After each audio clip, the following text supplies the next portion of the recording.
शुरू करते हैं, रिकॉर्डिंग स्टार्ट करते हैं और हमें पढ़ाना क्या है, कंपैरेटिव स्टडी और फिलॉसफी।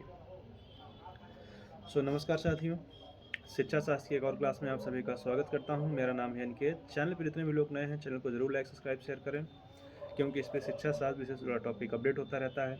तो लास्ट क्लास में हम लोगों ने क्या किया, अस्तित्ववाद यानी एग्जिस्टेंशलिज्म पढ़ लिया था। और इस सीरीज में हम क्या करने हैं, जो ग्रेजुएशन यानी यूजी के बच्चों के लिए सिलेबस था, उनके पास टोटल 5 फिलॉसफी पढ़ने के लिए थी। जैसे उसमें हमारे पास सबसे पहले था आइडियलिज्म, उसको हमने कंप्लीट किया। फिर रियलिज्म था, इसी तरह नेचुरलिज्म, प्रैग्मेटिज्म और लास्ट में एग्जिस्टेंशलिज्म, यानी पांचों फिलॉसफी हमने कवर कर ली। पर ये क्लास जो एक्चुअली है, पर्पस इसका ये है कि अगर कोई एग्ज़ाम के बस एक दिन पहले देखना चाहते हो या एग्ज़ाम के 10 या 15 मिनट पहले देखना चाहते हो तो एक बार में पांचों फिलॉसफी आपको कवर करा दें। तो ये क्लास वही कंपैरेटिव है कि इसमें हम एकदम शॉर्ट में, यानी हर थ्योरी, उसका कॉन्सेप्ट, टीचर्स है, स्टूडेंट्स है, करिकुलम है, हर चीज़ को हम वन लाइनर बना के एक ही क्लास में लाए हैं, जहाँ पे पांचों फिलॉसफी एक साथ आप एक चार्ट के रूप में कंपैरेटिव स्टडी करेंगे। तो यहाँ पे यही करते हैं हम। तो थोड़ा सा देख लेते हैं, अगर हम तुलनात्मक अध्ययन के हिसाब से देखा जाए पांचों फिलॉसफी का, तो एक थीम देख लेते हैं। जैसे अगर हम आइडियलिज्म की बात करते हैं, डिटेल वीडियोस पढ़े हैं आप, वहाँ देख सकते हो। लेकिन यहाँ देखें तो क्या करता है, आइडियलिज्म का फोकस क्या था, विचार और आध्यात्मिक मूल्यों पे जोर देता था, जिसमें उसके सबसे मेन टारगेट क्या थे, मेन थीम सत्यम, शिवम, सुंदरम, जिसको आप कह सकते हो कि इच्छा, प्रयत्न और ज्ञान। यानी आपके अंदर इच्छा हुई, आपने प्रयास किया और आपने ज्ञान पाया। रियलिज्म यानी हमारा यथार्थवाद क्या कहता था कि भौतिक वास्तविकता और विज्ञान पे जोर देता था। वो आध्यात्मिक मूल्यों पे कम फोकस करता था, विचारों पे कम फोकस करता था। अगर उसी तरह हम प्रकृतिवाद यानी नेचुरलिज्म पे बात करें तो वो सीधे सीधे नेचर को मानता था। उसके हिसाब से हमारी प्रकृति ही सर्वोपरि है, और इसके लिए उसने कोटेशन भी दे रखी है कि प्रकृति की ओर लौटो। अगर हम प्रैग्मेटिज्म यानी प्रयोजनवाद या अर्थ क्रियावाद की बात करते हैं तो ये सीधे सीधे कहता था कि हम एक्सपेरिमेंट करेंगे, हम खुद एक्सपीरियंस करेंगे, देन हम मानेंगे। और अगर हम अस्तित्ववाद यानी एग्जिस्टेंशलिज्म की बात करते हैं तो वो इंडिविजुअली फ्रीडम और सेल्फ डिसीजन लेने पर फोकस करता था कि भाई मेरी जिम्मेदारी नहीं है, मैं नहीं बता रहा हूँ ये चीज़, मैं तुमको यहाँ लिखा है या ऐसा है, देन मैं बता रहा हूँ, करना या न करना तुम्हारी मर्जी। यानी बात बोल के डिसीजन तुम्हारे ऊपर छोड़ देना। जैसे होता है ना कि दोस्त सलाह देंगे, भाई कर तो तू ये भी सकता है लेकिन मैं कह नहीं रहा हूँ। अरे जब वो तुझसे सजेशन मांग रहा है तो यार सीधे से एक डिसीजन दे उसको। पर ऐसा नहीं होता है। तो मतलब आप बात भी बोल दिए और अपने एक लाइन लास्ट में बोल दी कि भाई ऐसा करना है ना करना तुम्हारी जिम्मेदारी। आप अपने डिसीजन से भी बच गए कि कल को मुझे कुछ ना कहे, भाई तूने ही तो लिया था, मैंने तो बस बताया था। खैर यहाँ पे ऐसा नहीं है। यहाँ पे ये क्षमता ही विकसित करना लक्ष्य होता है फिलोसफी का, कि आप खुद फ्री विल और फ्री डिसीजन लेने के कैपेबल बने। तो आते हैं हम सीधे इनके चार्ट पे जो आप लोगों को पढ़ना है। तो देखो यहाँ पे आधार मतलब फाउंडेशन, इसको इंग्लिश में भी रखना चाहिए था लेकिन हम बनाने में समय लग गया इसलिए हम सिर्फ हिंदी में रखें। आधार यानी फाउंडेशन। तो पांचों हमारी फिलोसफी है, आदर्शवाद, यथार्थवाद, प्रकृतिवाद, प्रयोजनवाद और अस्तित्ववाद। अब हम बात करते हैं इनके प्रमुख दार्शनिक, या कह सकते हो कि इनके फाउंडर्स की बात करें। अगर हम दार्शनिक ना कह के हम फाउंडर की बात करें तो आदर्शवाद के प्लेटो हैं। अगर प्लेटो से पहले का नाम किसी का पूछा तो हो सकता है कि आप सुकरात बता सकते हैं, अगर ऑप्शन में ना हो तो। ठीक है, एक तो हमारे इससे डिलीट नहीं होता, इसके बटन खराब हो गए मैकेनिज्म। यथार्थवाद की बात करें तो अरस्तु पे आते हैं। और प्रकृतिवाद करें तो ध्यान देना ये रूसो का पूरा नाम है। हम लोग जितने लोग पढ़ते हैं मोस्टली 60 में पढ़ते हैं सिर्फ रूसो, लेकिन उसका पूरा नाम ये है। फिर प्रयोजनवाद को फेमस किया था जॉन डीवी ने, और इसी तरह अस्तित्ववाद को लाए थे सोरेन किरकेगार्ड। तो ये इनके फाउंडर्स हो गए। अब हम इनकी जो इनके 3 स्तर होते हैं, तत्वमीमांसा, ज्ञान मीमांसा और मूल मीमांसा देख लेते हैं। तो अगर हम आदर्शवाद की तत्व मीमांसा ले तो वह आध्यात्मिक और मानसिक विकास या मानसिक वास्तविकता को टारगेट करता है कि वही सर्वोपरि है। यथार्थवाद की बात करें तो भौतिक जगत को लेकर चलता है। अगर इसको समझने के लिए कह दें तो ये 2 जगत जैसे हम मानते हैं। अगर हम इंडियन दर्शन भी आएंगे आगे फिलोसफी पे, तो एक होता है कि विचार जगत और एक होता है भौतिक जगत। तो यहाँ पे जो होता है आदर्शवाद होता है विचार जगत को लेकर चलता है, और यथार्थवाद क्या होता है, भौतिक जगत को लेकर चलता है। हम प्रकृतिवाद इन दोनों से हट जाता है, कहता है ना भैया सब कुछ प्रकृति है और प्रकृति से ही सारी चीज़ें हैं। प्रयोजनवाद कहता है कि नहीं, अगर हम एक्सपेरिमेंट्स नहीं कर पा रहे हैं या प्रयोग नहीं हो पा रहा है तो हम उस चीज़ को नहीं मानेंगे। ठीक है। और अस्तित्ववाद तो सीधे सीधे कहता है कि अगर ह्यूमन का अस्तित्व है तब तो ठीक है, नहीं है तो कोई बातें नहीं। फिर अगर हम ज्ञान का स्रोत माने यानी नॉलेज यानी एपिस्टेमोलॉजी की बात करें, तो ये बुद्धि और चिंतन मानता है, इंद्रियाँ इनके यहाँ गौण हो जाती हैं, ठीक है? जबकि यहाँ पे ये चीज़ प्राइमरी हो जाती हैं। यथार्थवाद क्या कहता है कि कहता है अगर हम सेंस ही नहीं कर पाएँगे तो कैसे? और यही चीज़ लेके आगे चलता है हमारा प्रकृतिवाद भी, प्राकृतिक अनुभव, लेकिन ज्ञान का के लिए वो क्या करता है कि आपके सेंसेस यानी इंद्रियाँ अच्छी होनी चाहिए। वहीं पे प्रयोजनवाद क्या कहता है कि आपको एक्सपेरिमेंट करना है और एक्सपीरियंस लेना है।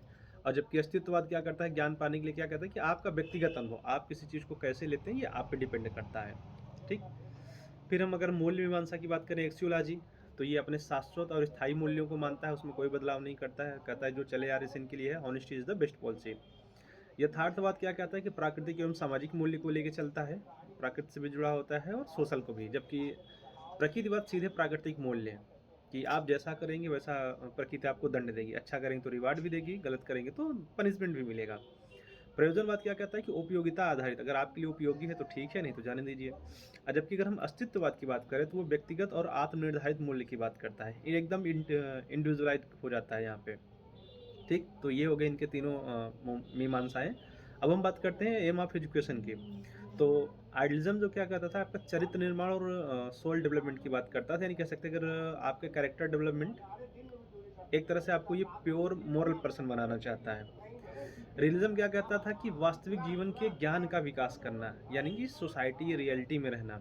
देखो इस चीज़ को एक थोड़ा सा और आपको समझा देते हैं, जब अभी आप अगली क्लास में शुरू करूँगा आप लोगों के व्यक्तित्व की, क्योंकि ग्रेजुएशन के लिए 5 फिलॉसफी पढ़नी थी वो हो चुकी है, और साथ में जैसे व्यक्तित्व की क्लास खत्म होगी तो मैं जो आपके समाजशास्त्र से जुड़ा टॉपिक है, बहुत छोटे छोटे टॉपिक हैं उनको भी कवर करूँगा, लेकिन फिलॉसफी के जो 3 यूनिट आपके यहीं हैं, 2 यूनिट सोशियोलॉजी के हैं।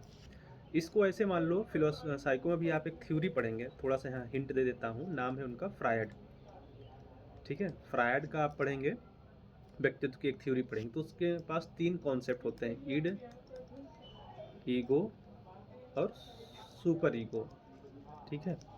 तो सुपर ईगो अच्छा होता है, इसमें सारी अच्छाइयाँ रख दो, तो आदर्शवाद वही करता है।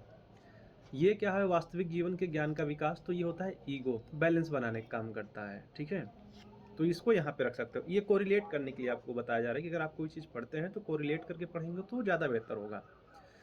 फिर बात करते हैं प्रकृतिवाद की, तो प्राकृतिक विकास के थ्रू बात करता है, और अगर हम प्रयोजनवाद की बात करें तो वो आपके अंदर समस्या समाधान की क्षमता विकसित करना चाहता है। जबकि अस्तित्ववाद क्या कहता है कि व्यक्तित्व और आत्मनिर्णय की क्षमता का विकास होना चाहिए, और इसीलिए इनके यहाँ एक लाइन चलती है कि आप अपने कृत्यों के स्वयं जिम्मेदार हैं, यानी आप जो भी डिसीजंस लेंगे, जो भी आप बनेंगे, उसके जिम्मेदार आप हैं, कोई और नहीं है। अब इसके बाद अगर हम इनकी पाठ्यचर्या की बात करें कि कैरिकुलम हमको पढ़ाना क्या चाहते हैं, तो आदर्शवाद आपको धर्म, दर्शन, साहित्य, इन चीज़ों की ओर ले जाता है। यथार्थवाद विज्ञान और गणित ले जाता है। प्रकृतिवाद क्या कहता है कि विज्ञान को ऐसा नहीं को डिनाई करता है, लेकिन वो मोस्टली फेमस किस पे होता है, प्रकृति से संबंधित विषय में।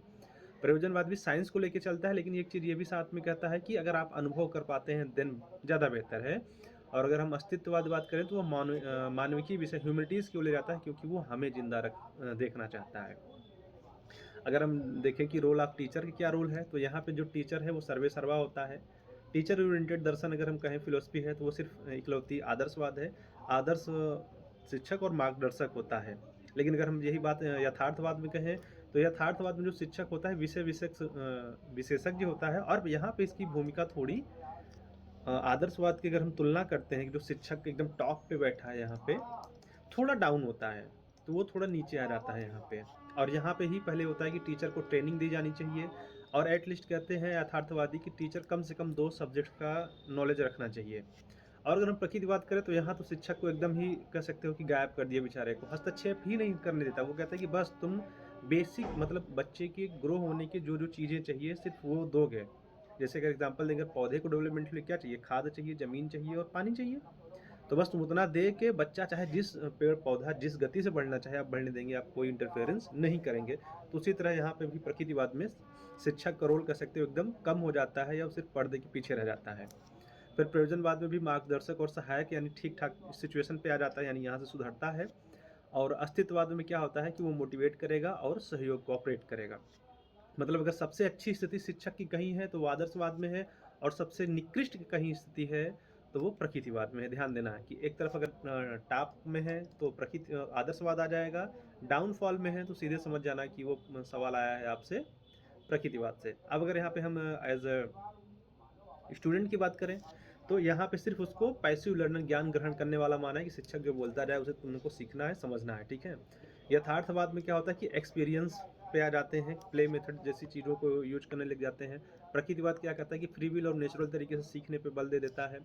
प्रयोजनवाद कहता है सक्रिय विद्यार्थी, और यहीं पे अगर याद हो तो आपको 2 मेथड्स पूछे जाते हैं, जैसे कौन से, प्रोजेक्ट मेथड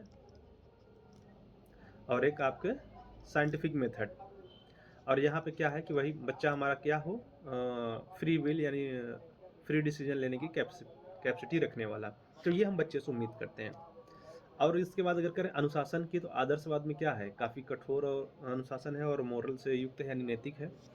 रियलिज्म में क्या कह सकते हो कि एक तरह से नियम आधारित अनुशासन है कि समाज जो अनुशासन बनाया गया या स्कूल कॉलेज में जो आपके बन रहे हैं।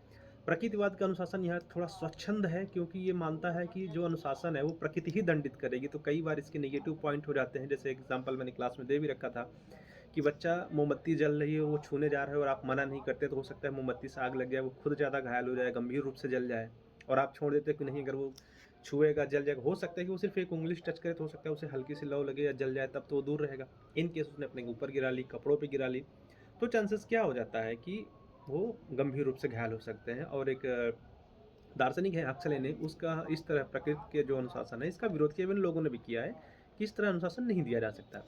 प्रयोजनवाद सीधे सीधे सामाजिक अनुशासन की बात करता है कि समाज के जो नियम कानून है या समाज में जैसे होना चाहिए उसमें बात करो। अस्तित्ववाद आत्म अनुशासन कहता है कि अनुशासन आपके अंदर है, आपको उसको कंट्रोल रखना है और आपको उस वे में सामने रखना है। अगर हम शिक्षण विधियाँ की बात करा जाए तो आदर्शवाद में व्याख्यान और संवाद मेथड चलता है। रियलिज्म में हमारा अवलोकन और प्रयोग मेथड चलता है। प्रकृतिवाद में प्रकृति आधारित गतिविधियाँ जितना जोड़ लो रख दो। और इसमें जो फेमस हुई थी हमारी, एक ही रखा है, परियोजना आधारित। अस्तित्ववाद की बात करें तो चर्चा और आत्मअध्ययन की बात करते हैं। तो विद्यालय कैसा होना चाहिए, लास्ट पॉइंट यहाँ पे विद्यालय। तो आदर्शवाद के अनुसार विद्यालय नैतिक एवं आध्यात्मिक मूल्यों का केंद्र होना चाहिए, यानी बच्चा जहाँ जाए तो वहाँ मॉरलिटी, स्पिरिचुअलिटी, वैल्यूज़ फुलफिल हो। रियलिज्म की बात करें तो वो नॉलेज एंड साइंस को सेंटर लेके चलता है। अगर हम प्रकृतिवाद की बात करें तो प्रकृति के अनुरूप वातावरण विद्यालय है, इसीलिए इनके यहाँ कायदे से ना विद्यालय की कोई संकल्पना है नहीं।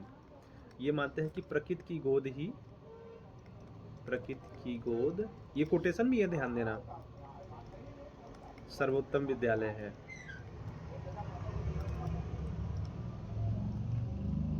ठीक है। और जब हम बात करते हैं प्रयोजनवाद की, तो प्रयोजनवाद कहता है कि समाज का लघु रूप मानता है विद्यालय को, यानी कि जैसा समाज होगा उसी का रिफ्लेक्शन होगा, एक शॉर्ट फॉर्म में क्या होगा, हमारा विद्यालय होगा। और जबकि हम अस्तित्ववाद की बात करें तो स्वतंत्रता और आत्म अभिव्यक्ति का स्थान है कि जहाँ आपको फ्री है, आत्म अभिव्यक्ति कर सकते हैं। लेकिन एक चीज़ और यहाँ पे कही जाती है कि वो टीचर को लेकर कही जाती है, याद आया कि अगर पॉसिबल हो तो एक स्टूडेंट हो, एक टीचर हो। जबकि यथार्थवाद में एक चीज़ आया है कि अच्छा एक रिमाइंड हो गया कि विभिन्न विषयों के लिए, मतलब अगर मल्टीपल विषय हैं तो उनके लिए अलग अलग इंस्टीट्यूट होने चाहिए। इसकी बात करता है यथार्थवाद, ध्यान देना।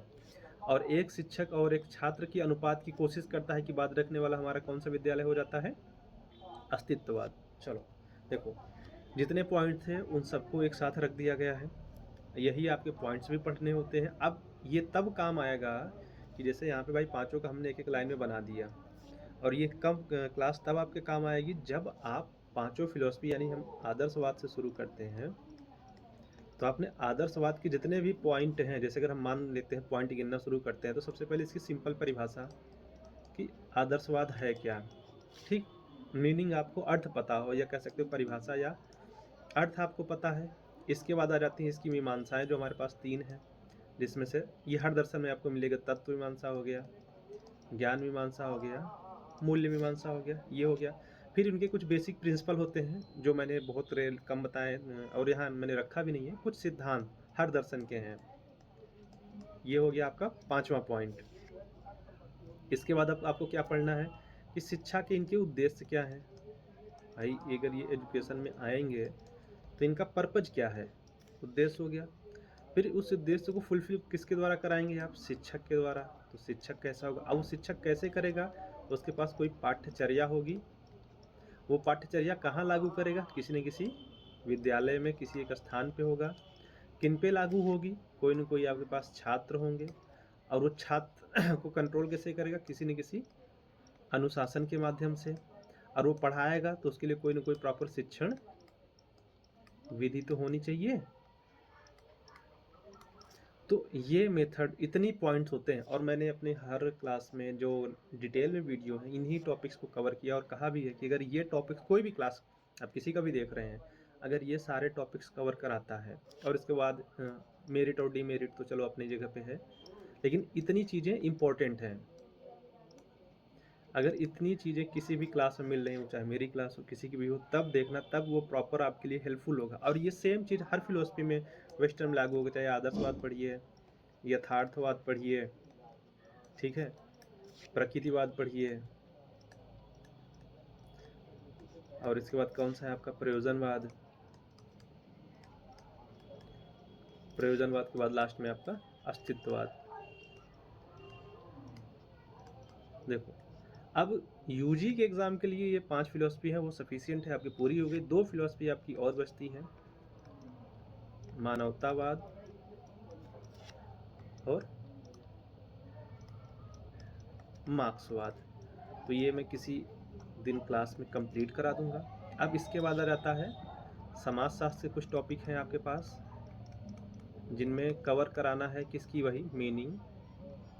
फिर इसमें आ जाएगा आपको पढ़ने के लिए संस्कृति, ठीक है, गतिशीलता, सामाजिक गतिशीलता एक टॉपिक मिलेगा, और एक सामाजिक स्तरीकरण या ज़्यादा से ज़्यादा आधुनिकीकरण।